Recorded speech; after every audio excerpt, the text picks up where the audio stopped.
बिस्मिल्लाहिर्रहमानिर्रहीम जी, मेरा नाम राजद नान अली है। आज मैं बात करूँगा कंस्ट्रक्शन के हवाले से कि जो भी प्लॉट है आपने उसके कोई भी प्लॉट है आपका उस पे आप कंस्ट्रक्शन करना चाहते हैं तो उस कंस्ट्रक्शन करने से पहले उसका सॉइल टेस्ट करवाना बहुत ज़रूरी है।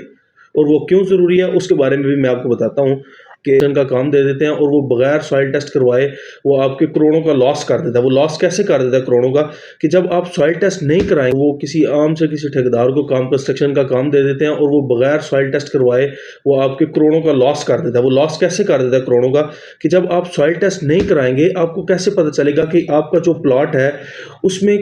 कौन सी जगह कितनी, उसमें डिप्रेशन कितना है और उसमें फिलिंग कितनी हुई हुई है, उसकी कितनी ज़मीन कच्ची कहाँ से है और पक्की कहाँ से स्टार्ट होती है। बेसिकली सॉइल टेस्ट करवाने का मकसद ये है कि आपको पता चल जाए कि आपके प्लॉट में फिलिंग कितनी है। जो आप उसके ऊपर स्ट्रक्चर खड़ा करेंगे, जो आप स्ट्रक्चर उसके ऊपर बना रहे हैं, 2 मंजिल 3 मंजिल जितने भी आप स्ट्रक्चर बना रहे हैं उसके ऊपर अगर आप सॉइल टेस्ट नहीं करवाएंगे तो ठेकेदार ने वो क्या करना है, 1 फुट 2 फुट नीचे जाके उस पर उसका आपको लॉस ये होगा कि जब आपका स्ट्रक्चर कंप्लीट हो जाएगा, फिनिशिंग आप कर चुकेंगे, तो कुछ टाइम के बाद उस पर जब आपकी ज़मीन नीचे से बैठेगी और ऊपर आपकी वहाँ पे लाइनें आनी शुरू हो जाएंगी, सारी आपकी जो ज़मीन है वो नीचे से बैठ जाएगी। सॉइल टेस्ट का मतलब यह है कि आपका जो